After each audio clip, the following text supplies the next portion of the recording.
इधर देखो सामने, ठीक है। स्ट्रक्चर ऑफ एटम में सबसे पहले हम पढ़ेंगे एटम के स्ट्रक्चर को, ठीक है। कि एक पर्टिकुलर स्ट्रक्चर का एटम का स्ट्रक्चर क्या होता है, सबसे पहले हम ये देखेंगे, ठीक है बेटा।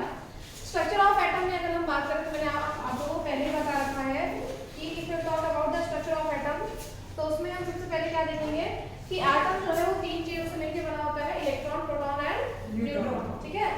एटम के स्ट्रक्चर की बात करें तो एटम जो है हमारा वो इलेक्ट्रॉन, प्रोटॉन और न्यूट्रॉन से मिलकर बना होता है। तो इलेक्ट्रॉन है हमारा एटम में, प्रोटॉन है एंड न्यूट्रॉन, ठीक है। तीन चीजों से हमारा ये एटम मिलके बना होता है, ठीक है। Electron, proton, neutron. इलेक्ट्रॉन को E- से रिप्रेजेंट करते हैं और नॉर्मली आपको जो लिखना है वो स्पेलिंग इस तरह से इलेक्ट्रॉन, प्रोटॉन, न्यूट्रॉन की इस तरह से लिखनी है, ठीक है। अब देखो अगर हम किसी एटम के स्ट्रक्चर की बात करें, एक नॉर्मल स्ट्रक्चर की बात करें, तो जो प्रोटॉन और न्यूट्रॉन होते हैं वो एटम के मिडिल में, जैसे मान लो सन है, ठीक है। सन है ना,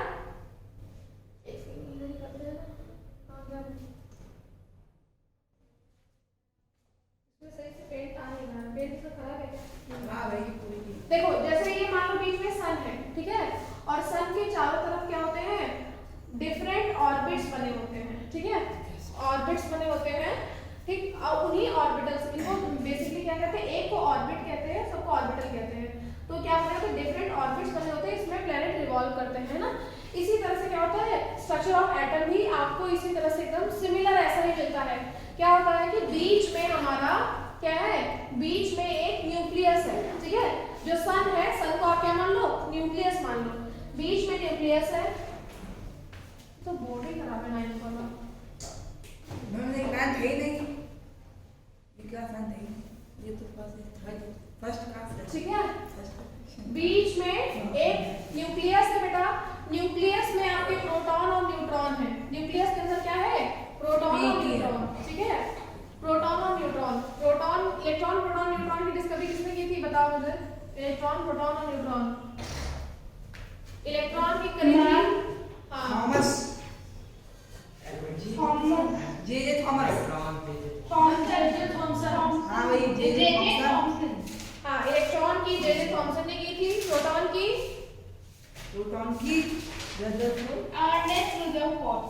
रदरफोर्ड और न्यूट्रॉन की नील्स बोर।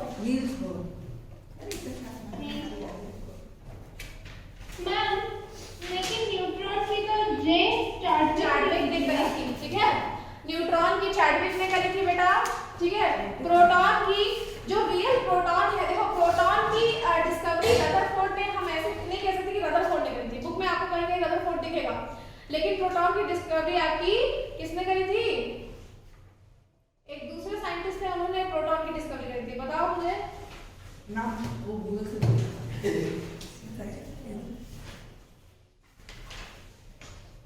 रदरफोर्ड ने प्रोटॉन का एग्जिस्टेंस बताया था कि हाँ प्रोटॉन एग्जिस्ट करता है। और एक साइंटिस्ट हैं जिन्होंने प्रोटॉन, हाँ, एटम की खोज की थी। देखो नॉर्मली जब हम लर्न करते हैं तो क्या होता है, हाँ, जॉन डेल्टन, गोल्डस्टीन ने की थी, ठीक है।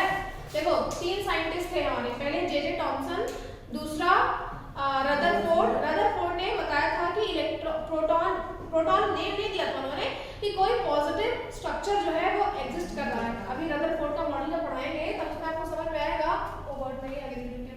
हाँ, प्रोटॉन भी कोई एक ऐसा स्ट्रक्चर है, पॉजिटिव स्ट्रक्चर जो बीच में एग्जिस्ट करता है, लेकिन उसको उन्होंने ये नहीं बताया कि इसका नाम प्रोटॉन है, ठीक है। उसका नाम प्रोटॉन किसने बताया, गोल्डस्टीन ने बताया, ठीक है। गोल्डस्टीन जो थे उन्होंने बताया, हाँ, उन्होंने बताया कि इसका नाम क्या है, प्रोटॉन है, ठीक। तो electron J Thomson, proton Goldstein, ठीक है, और न्यूट्रॉन की चार्टविक। तो ईट पर नाचे, इस तरह से आप याद कर सकते हैं, ईट पर नाचे, ठीक है। ई से ई इलेक्ट्रॉन हो गया, ट ईट, टी मतलब जे थॉमसन, ठीक है। थॉमसन कह सकते हो, जे तो आगे लगाते हैं उनका, पर मतलब प्रोटॉन, पी से पर, और रा से रदरफोर्ड। तो हम यहाँ पे रदरफोर्ड इसलिए पढ़ते हैं कि रदरफोर्ड ने क्या किया था, उन्होंने पॉजिटिव चार्ज का पता लगाया था, और प्रोटॉन जो है वो क्या होता है, वो पॉजिटिव चार्ज कैरी करता है। और तीसरा क्या है आपका बेटा, न्यूट्रॉन, नाचे, ना मतलब ना से न्यूट्रॉन, च से चार्ज, ठीक है। इस तरह से हम इसको लर्न कर सकते हैं, पढ़ना चाहिए, बहुत सिंपल है, ठीक है। अब देखिए इलेक्ट्रॉन, प्रोटॉन और न्यूट्रॉन की अगर हम किसी भी एटम में बात करेंगे तो इलेक्ट्रॉन जो प्रोटॉन और न्यूट्रॉन बीच में होते हैं, इलेक्ट्रॉन चारों तरफ रिवॉल्व करते हैं अपने पर्टिकुलर ऑर्बिट्स में, जो उनको ऑर्बिट्स दिए गए हैं, डिसाइड हुए हैं। और जो ऑर्बिटल्स बेटा डिसाइड हुए हैं वो मैंने आपको पहले ही बता दिया है कि किस ऑर्बिटल में कितने इलेक्ट्रॉन एग्जिस्ट करेंगे, ठीक है ना। लास्ट चैप्टर में मैंने आपको एक्सप्लेन किया है कि 2 8 16 32। हाँ, लास्ट में मैंने आपको बता दिया है। देखो इसमें क्या होता है, K, L, M और N, सिर्फ 4 तरह के ऑर्बिट आपके पाए जाएंगे, ठीक है। K सबसे छोटा है, it is the maximum capacity of 2 electron. फिर उससे बड़ा है L, it is the maximum capacity of 8 electron. M है, M has a maximum capacity of 18 electron. And फिर सबसे लास्ट में है N, N has a maximum capacity of 32 electron, ठीक है। ये आपका एक एटम का स्ट्रक्चर हो गया, ठीक है। ये नॉर्मल स्ट्रक्चर है बेटा जो हम पढ़ते हैं, ये कैसा स्ट्रक्चर है जो हम पढ़ रहे हैं। लेकिन क्या आपको ऐसा लगता है कि ऐसा एक स्ट्रक्चर जब साइंटिस्ट ने बताया होगा तो उन्होंने यही सेम स्ट्रक्चर बताया होगा? नहीं, ऐसा नहीं है, ठीक है। जब साइंटिस्ट ने बताया, क्योंकि इसकी डिस्कवरी लास्ट में हुई है, पहले तो उनके ऊपर थी ये मॉडल। हाँ, अब देखो तब फिर जब एटम का स्ट्रक्चर बनाने की बात हुई, दिग्विजय इधर देखो, इतना हम पढ़ लेते ना, ठीक, इधर देख लो, देखो, हाँ घर पढ़ते हैं फिर आराम बैठ के बुक पढ़ना। तो देखो फिर क्या है, एटम सबसे पहले क्या हुआ, इलेक्ट्रॉन, प्रोटॉन, न्यूट्रॉन है, ऐसा कुछ पता नहीं था, ठीक है। फिर पता चला कि इलेक्ट्रॉन, प्रोटॉन, न्यूट्रॉन होते हैं। अब इलेक्ट्रॉन, प्रोटॉन, न्यूट्रॉन कैसे अरेंज हैं ये नहीं पता था, ठीक है। तो जब अरेंज कैसे है इसके लिए अलग अलग साइंटिस्ट आते हैं, ठीक है। सब अपना जैसे मान लो कोई चीज हमको पता नहीं, उसके बारे में अपना व्यू देते हैं कि हाँ ऐसा हो सकता है, तो हमने अपना व्यू दिया, ठीक है। फिर हम जब व्यू देंगे, नेट चला गया ना, कहाँ लिखा है? चला क्या गया। आवाज है?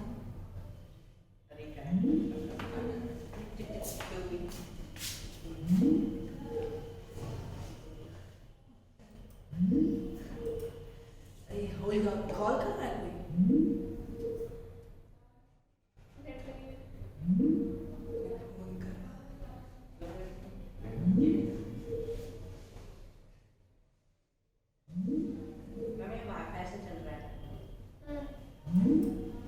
इसलिए मैं वीडियो धीरे डाउनलोड हो जाती है। ये कैसे स्लो हो गया? 25-26 मिनट की अपना अलग अलग व्यू देते हैं बेटा, इलेक्ट्रॉन कहाँ है, प्रोटॉन, न्यूट्रॉन। तो सबसे पहले जो साइंटिस्ट आए उन्होंने जो मॉडल लिया that is called the plum pudding model, ठीक है। जो सबसे पहला मॉडल था वो क्या था, प्लम पुडिंग मॉडल, ठीक है। ये सबसे पहला मॉडल आया, हाँ क्या स्लम? प्लम नहीं, प्लम, ठीक है, ठीक। ये सबसे पहला मॉडल आया बेटा। अब इस मॉडल के अकॉर्डिंग ये model, this model was given by the J Thomson. ये मॉडल तुम्हारा जे थॉमसन ने दिया था, ठीक है।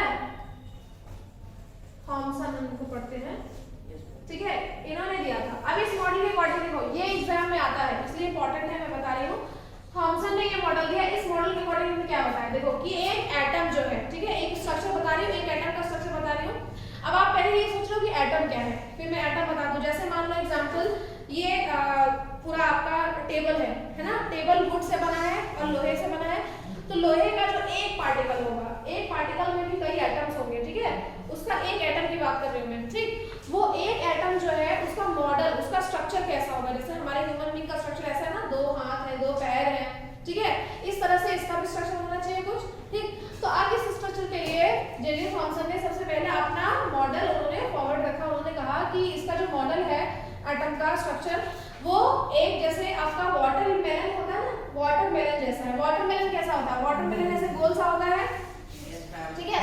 अंदर उसको करोगे तो पूरा अंदर का पार्ट जो है इसका एक सेकंड वो लाल निकलेगा, फिर उसके बाद रेड कलर का है, फिर बीज निकलेगा। हाँ, अंदर का पार्ट बीज निकलेंगे, बीज ब्लैक बीज, हाँ हाँ। तो जो उसका अंदर का पार्ट है वो पूरा पूरा कैसा था, रेड कलर का था, ठीक है। इनसाइड पिंक ही कर दीजिए मैम, कौन नहीं, पिंक नहीं करेंगे, रेड करेंगे, रेड तो रेड ही करेंगे ना, ठीक है। अंदर वाला जो पार्ट था वो पूरा रेड कलर का था, ठीक है। और जो उसमें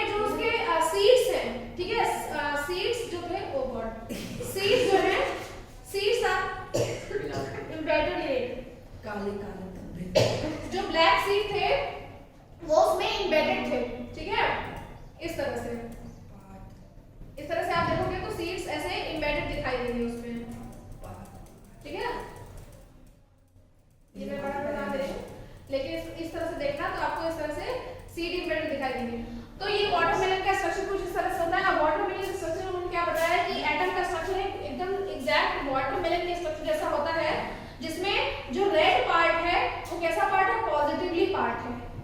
पॉजिटिव नेगेटिव तो हमको पता चल गया कि एटम में तीन चीजें एग्जिस्ट करती है, इलेक्ट्रॉन, प्रोटॉन, न्यूट्रॉन। इलेक्ट्रॉन जो है वो नेगेटिव चार्ज कैरी करता है, प्रोटॉन पॉजिटिव चार्ज कैरी करता है और न्यूट्रॉन न्यूट्रल होता है, ठीक है। पॉजिटिव नेगेटिव कोई चार्ज नहीं कैरी करता, ठीक है। प्रोटॉन, ठीक, न्यूट्रॉन सॉरी, न्यूट्रॉन कोई चार्ज नहीं कैरी करता।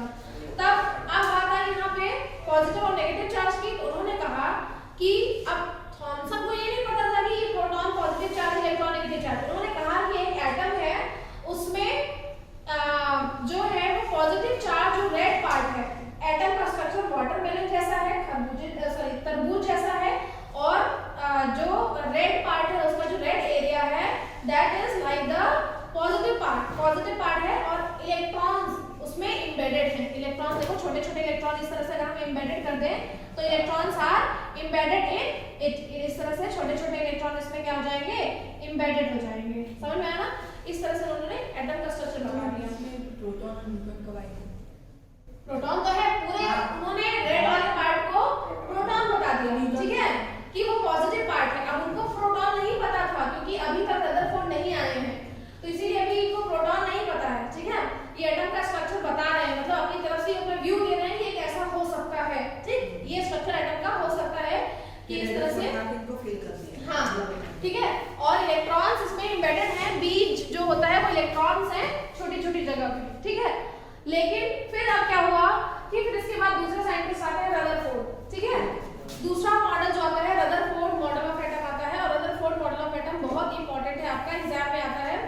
रदरफोर्ड का मॉडल क्या था, उनका ऑब्जर्वेशन क्या था, उनका एक्सपेरिमेंट क्या था, ठीक है, सब आपको लिखने को आएगा, ठीक है। लेकिन सबसे पहले उनका मॉडल क्या है, फिर उन्होंने क्या एक्सपेरिमेंट किया, ठीक है, फिर कैसे किया, और उसके बाद उन्होंने ऑब्जर्व क्या किया, और उन्होंने फिर कंक्लूजन क्या किया, कंक्लूड क्या किया उससे, ठीक है। ये सारी चीजें आपको यहाँ पे पढ़नी है, ठीक। तो जब ये मॉडल का फेल हो जाता है तो हमारा नेक्स्ट जो मॉडल आता है that is the Rutherford model of atom. दूसरा मॉडल जो आता है वो हमारा रदरफोर्ड मॉडल ऑफ एटम आता है। अभी इनका फेल नहीं हुआ, इनका फेल तब होगा जब रदरफोर्ड आ जाएंगे।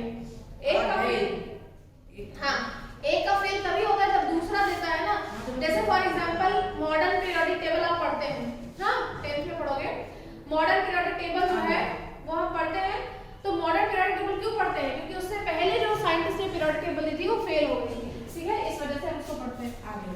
अब देखो Rutherford model of atom, Rutherford scientist आए, he has discovered the proton. उन्होंने प्रोटॉन की डिस्कवरी करी, एक तरह से प्रोटॉन नहीं, उन्होंने पॉजिटिव चार्ज की डिस्कवरी की, ठीक है। पॉजिटिव चार्ज की, एटम में पॉजिटिव चार्ज होता है और बहुत कम जगह पे होता है। उन्होंने इसके लिए क्या किया, रदरफोर्ड ने क्या किया, बेसिकली बेटा he has taken a gold foil. सबसे पहले उन्होंने एक्सपेरिमेंट, हाँ तो आप सुन लो, ठीक है, उसके बाद बोल लेना जब समझ गए तो। सबसे पहले उन्होंने क्या लिया, उन्होंने एक गोल्ड फॉइल ली, ठीक है, एक गोल्ड की हम ये फॉइल ले लेते हैं, उन्होंने एक गोल्ड की फॉइल ले ली। अच्छा फॉइल मतलब नहीं समझते हो, फॉइल मतलब प्लेट आधे बाजू में थी उसके ऊपर लगा रहता है, वो सिल्वर फॉइल होती है ना, तो उसी हाँ वैसे ही गोल्ड पे कर दो, हाँ वैसे ही गोल्ड फॉइल ले लिया उन्होंने, ठीक है। तो रदरफोर्ड में सबसे पहले देखो मैं यहाँ ये ले लेती हूँ ना, गोल्डन मैम और गोल्ड फॉइल और मैम जो गोल्ड होता है 24 कैरेट्स वाला, मैम वो मरकरी में डाले तो क्या होगा, खत्म हो जाता है ना, वो रहता ही नहीं होता, ऐसा तो नहीं है, गायब हो जाता है। यस मैम, मैं देखी, तुम गए हो? मैम एक दिन 24 नहीं, गोल्ड लीजिएगा। तुम मरकरी गए थे? मरकरी गए हो? मैम मरकरी नहीं, मरकरी वो मेटल की बात कर रहा है, मेटल, ठीक है। देखो रदरफोर्ड ने गोल्ड फॉइल ली, ये गोल्ड फॉइल है हमारी, ठीक है। कलर भी कर दीजिए, किसी ने 24 कैरेट से मुझसे मैं आपको कलर भी करके दिखा देती हूँ ना ताकि समझ ये आए, ठीक है। उन्होंने एक गोल्ड फॉइल ली और गोल्ड फॉइल पे उन्होंने क्या किया, अल्फा रे को बॉम्बार्ड कराया। He has bombarded the alpha रे on this gold foil, he has taken the gold foil and bombarded the alpha रे, ठीक है। अब आपको याद रखना है कि कौन सी रे उन्होंने पास कराई, दैट इज अल्फा रे, ठीक है। अल्फा रे इज अ नेगेटिवली चार्ज रे, ये नेगेटिव चार्ज रे होगी, ठीक है, नेगेटिवली चार्ज रे। ये जो गोल्ड फॉइल रदरफोर्ड ने ली थी, in this gold foil he has when he has bombarded the alpha particles, जब उन्होंने अल्फा पार्टिकल्स बॉम्बार्ड कराए, then what he conclude या what he observe, first he observe then he conclude। तो उन्होंने क्या observe किया, ऑब्जर्वेशन पे देखो जब सारी की सारी जो अल्फा रे हुई वो बॉम्बार्ड हुई, इसमें बॉम्बार्डिंग का मतलब होता है जैसे आप गन से कोई भी चीज, जैसे जो पिस्टल्स होती हैं उससे गोलियां बाहर निकलती हैं, इसी तरह से एक इधर आप गन जैसा स्ट्रक्चर समझ लो, उससे उन्होंने गोल्ड फॉइल से अल्फा रेज को बॉम्बार्ड कराया। अल्फा रे जो होती है वो नेगेटिव चार्ज रे होती है, नेगेटिवली चार्ज रे होती है, मतलब उनका चार्ज कैसा होता है, नेगेटिव होता है। जब अल्फा रे बॉम्बार्ड हुई तो क्या हुआ बेटा, उन्होंने क्या देखा कि ज्यादातर जो अल्फा रे हैं दे पासेस स्ट्रेट अवे, ज्यादातर जो अल्फा रे हैं वो कैसी हो गई हमारी, वो एकदम स्ट्रेटली पास आउट हो गई, ठीक है, वो कहीं रुकी नहीं। जैसे एग्जांपल में देखो यहाँ मैं ब्लू वाले से पहले बना रही हूँ, ठीक है, तो यहाँ देखो ज्यादातर जो अल्फा रे थी वो कैसी हो गई, दे इट पासेस स्ट्रेट इस तरह से, मोस्टली ज्यादातर, एक सेकंड, ज्यादातर नीचे से करेंगे तो पास बीच से निकालना बोलो मत, पास मत करो। देखो ज्यादातर जो अल्फा रे थी वो सीधी वहां तक जाएगी, ठीक है, इधर कर्सर नहीं जा रहा है, तो most of the alpha ray passes straight away, ठीक है, पहला पॉइंट, पहला observation, most of the alpha रे पास स्ट्रेट अवे, एकदम स्ट्रेट अवे निकल जाती है, ठीक है, ठीक, पहला ऑब्जर्वेशन था। दूसरा जो स्ट्रेट अवे हो गई, ठीक है, अब दूसरा ऑब्जर्वेशन हमारा क्या था कि some alpha rays deflect at small angles, ठीक है, कुछ अल्फा रे जो थी वो स्मॉल एंगल पे डिफ्लेक्ट हुई, ठीक है, देखो जो मैं रेड कलर से दिखाऊंगी, तो कुछ अल्फा रेज ऐसी हैं जो यहाँ तक आई और स्मॉल एंगल, सॉरी ये से बना, मैं ऐसे बना दे रही हूँ ना, तो कुछ अल्फा रे है, ये दोनों जुड़े हुए समझ लो, कुछ अल्फा रेज ऐसी हैं जो स्मॉल एंगल से क्या हुई, डिफ्लेक्ट हुई, ठीक है, फ्रॉम सम स्मॉल एंगल, इस तरह से आप कह सकते हो। तो देखो ये एरो इधर से जा, सॉरी ये एरो इधर से जाएगा और उधर से वापस आएगा, ठीक है, ये एरो इधर से जाएगा और इधर से वापस आएगा। अगर आप बनाओगे एरो टेबल डाइनिंग सीट देंगे अभी, ठीक है, देखो इस तरह से जा रही है यहाँ से, और ये सॉरी यहाँ से वापस आ रही है, इस तरह से सीधे जा रही है और इस तरह से यहाँ से वापस आ रही है। तो पहला ऑब्जर्वेशन, ज्यादातर अल्फा रे जो थी वो स्ट्रेट अवे पास हो गई। दूसरा ऑब्जर्वेशन, कुछ अल्फा रेज ऐसी थी जो स्मॉल एंगल से डिफ्लेक्ट हो गई। और वन अल्फा रे इन 12,000, 12,000 में सिर्फ एक अल्फा रे, ठीक है।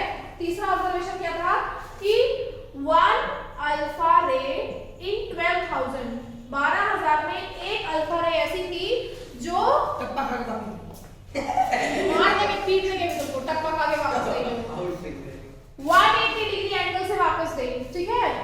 वन अल्फा रे इन 12,000, 12,000 में एक ऐसी अल्फा रे थी जो क्या हुई, इसको ब्लैक कलर से बनाते हैं, ठीक है, जो 180 डिग्री से वापस गई, ठीक है, 180 डिग्री।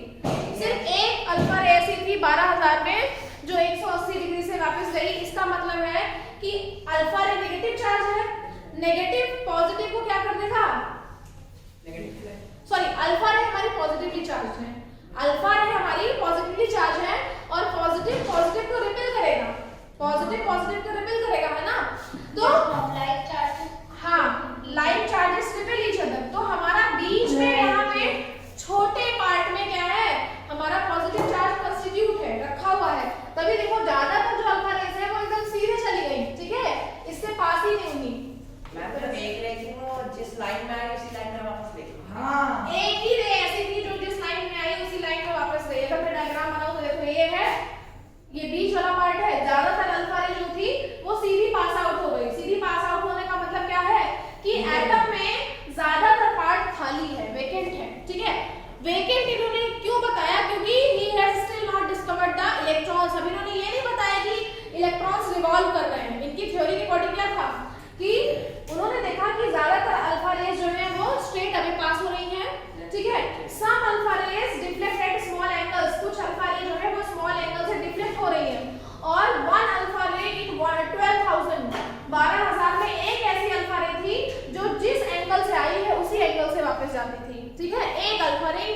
नॉर्मल अल्फा रे। किस चीज से प्रोड्यूस होता है ब्रेक वाले? अल्फा रे किस चीज से प्रोड्यूस होता है? रेस होती है, जैसे तुम्हारी लाइट में एटम यूवी के रेस। बीच में पॉजिटिवली चार्ज पार्टिकल है। हाँ, उससे तो उन्हें इससे ये पता चल गया था। इससे ये पता चला कि एटम जो है उसके बीच में पॉजिटिव चार्ज कंस्टिट्यूट होता है, ठीक है, क्योंकि positive positive repel each other. अब ये भी पॉजिटिव था, ये भी पॉजिटिव, तो इसने एक दूसरे को रिपेल किया, इस वजह से एक अल्फा रे जो है, अब सोचो 12,000 में एक अल्फा रे वापस आ रही है, इसका मतलब क्या है? अल्फा जो इसका एरिया है, जो पॉजिटिव चार्ज का एरिया, वो बहुत छोटे एरिया में होगा, तभी तो वापस आ रही है ना। मास्क उतारो, नहीं पहले मास्क पहनो, तुम्हें पहनो बेटा। गर्मी लगे तो स्कूल मत आओ, लेकिन मास्क पहनो, ठीक है।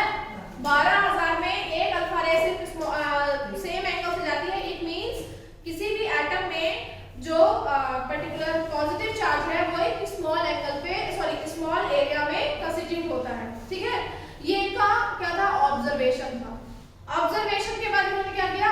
कंक्लूजन दिया, ठीक है। कंक्लूजन में इन्होंने क्या बताया कि किसी भी एटम में पॉजिटिव चार्ज जो है वो एक जगह पे क्या रहता है? एक जगह पे इकट्ठा रहेगा, ठीक है। जो पॉजिटिव चार्ज होगा it constitute in a small area, किसी भी स्मॉल एरिया में पॉजिटिव चार्ज कंस्टिट्यूट रहेगा, ठीक है।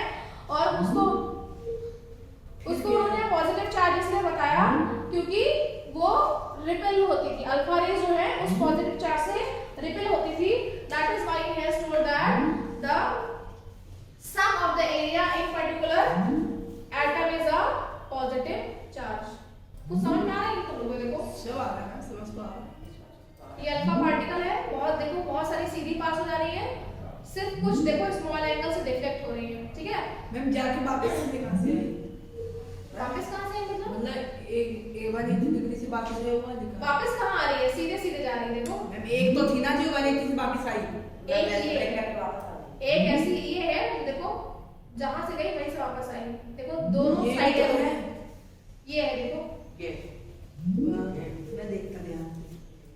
ये एक ऐसी अल्फा रे है। जस्ट मैम दिखे हां वो बन रहा है, लाइन बन रहा है। ए हां लाइन अभी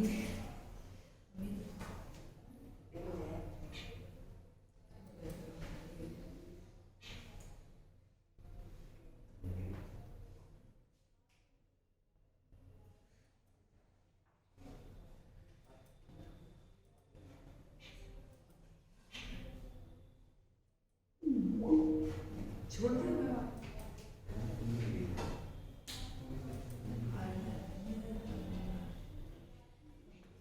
ठीक है, एग्जाम में ये सबसे ज्यादा पूछा जाता है, ठीक है। रदरफोर्ड मॉडल ऑफ एटम सबसे ज्यादा पूछा जाता है। यहाँ पे देखिए जब रदरफोर्ड ने अपना मॉडल दिया था तो यहाँ पे देखो लिखा है he has selected a gold foil because he wanted a share the screen। okay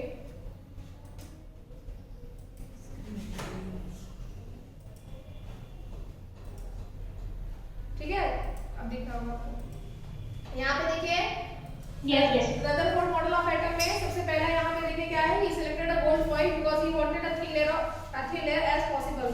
This gold foil was about 100 atoms thick, ठीक है, 1000 atoms thick। हाँ, alpha particles are doubly charged helium ions, mostly क्या होता है positive charge होते हैं। Since they have a mass of 4u, the fast moving alpha particles have a considered amount of energy। ये तो ऐसा ही है। It was expected that the alpha particles would be deflected by some atomic particles in the gold atom, since alpha particles were much heavier than proton, he did not expect to see the larger deflection। यहाँ पे देखो आपको जो पढ़ना है इनका experiment, ठीक है, ये लिखा हुआ है ना अल्फा पार्टिकल एक्सपेरिमेंट दैट, ठीक। सबसे पहला ये है एक्सपेरिमेंट से पहले यहाँ पे देखिए क्या लिखा हुआ है, observation, following observation were made, ठीक है। तो फॉलोइंग ऑब्जर्वेशन देखिए पहले, हाँ यहाँ से के बाद आप फॉलोइंग ऑब्जर्वेशन देखिए बेटा। Most of the fast moving alpha particle pass straight away through the gold foil. ज्यादातर क्या देखो, ज्यादातर जो है वो स्ट्रेट निकल जा रहे हैं गोल्ड फॉइल से, ठीक है। जो बीच में आपको पॉइंट पॉइंट दिख रहा है दिस इज द न्यूक्लियस, ठीक है, ये न्यूक्लियस है, पर आपको पता नहीं है कि अब ये न्यूक्लियस है या फिर ये नेगेटिव चार्ज है पॉजिटिव चार्ज, अभी आपको पता नहीं है, ये पता चलेगा, ठीक है, जब रदरफोर्ड ने एक्सपेरिमेंट को कंप्लीट करा। Some of the alpha particles particles were deflected by the foil by a small angles. कुछ अल्फा पार्टिकल्स स्मॉल एंगल से डिफ्लेक्ट होंगे। देखो कुछ अल्फा पार्टिकल्स स्मॉल एंगल से, देखो जैसे ये वाला अल्फा पार्टिकल देखिए, ये अल्फा पार्टिकल देखिए स्मॉल एंगल से डिफ्लेक्ट हुआ है कि नहीं, ठीक है, ये भी डिफ्लेक्ट हुआ है।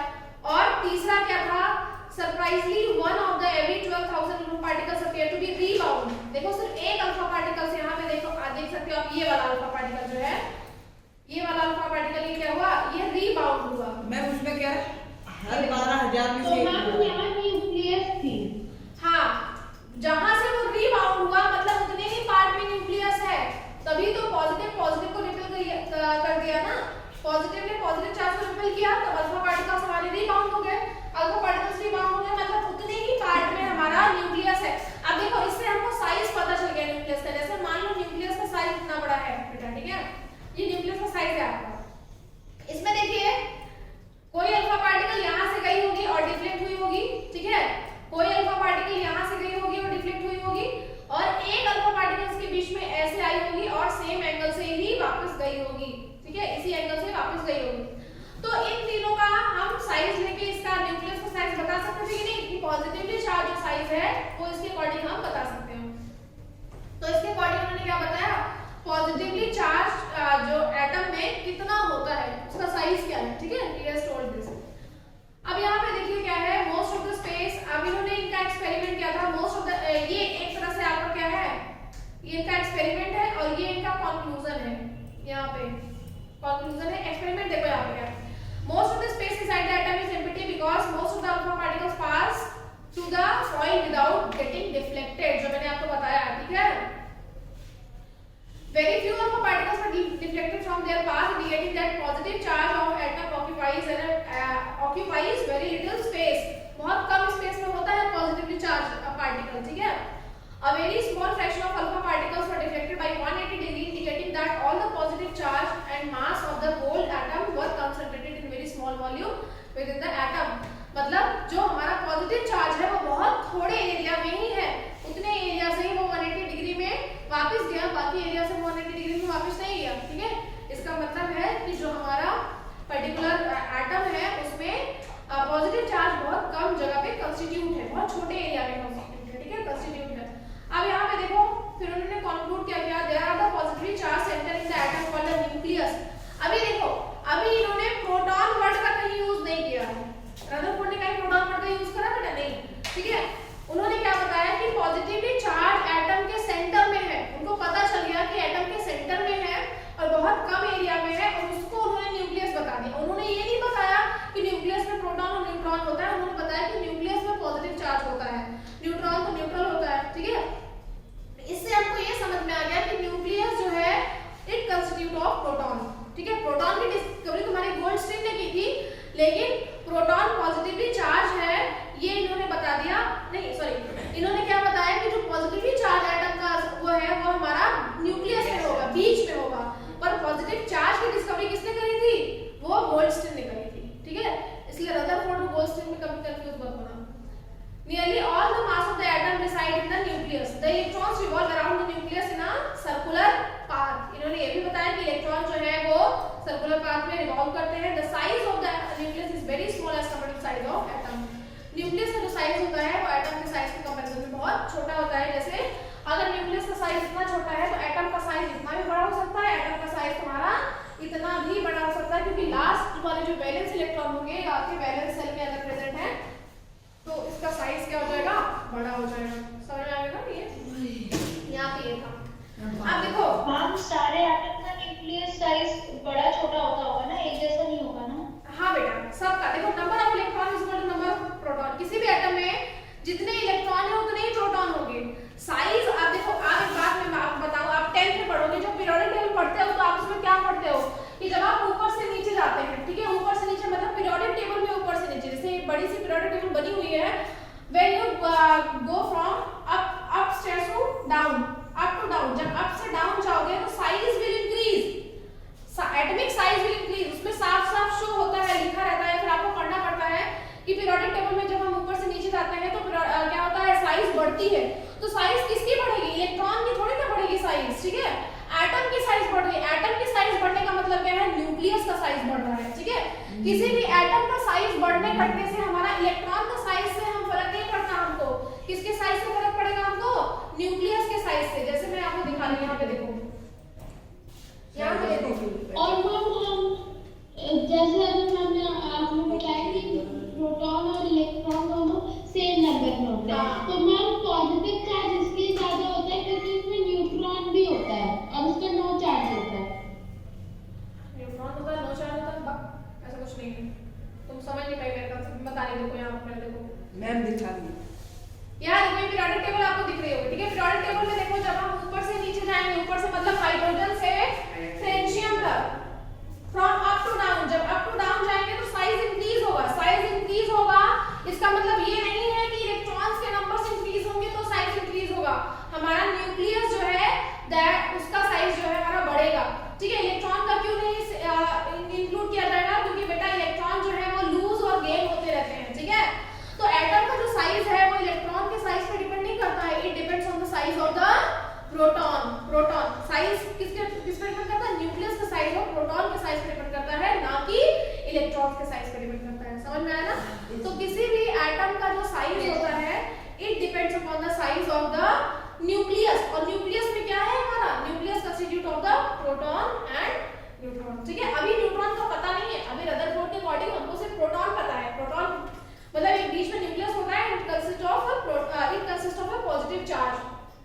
प्रोटॉन का नाम जो है वो गोल्डस्टीन ने दिया था, ठीक है। अब इनका ड्रॉबैक्स बहुत इंपॉर्टेंट है, जो समझना आपके लिए बहुत जरूरी है। नेक्स्ट क्लास में I will tell about the drawbacks, ठीक है। ड्रॉबैक्स रदरफोर्ड का बहुत इंपॉर्टेंट है कि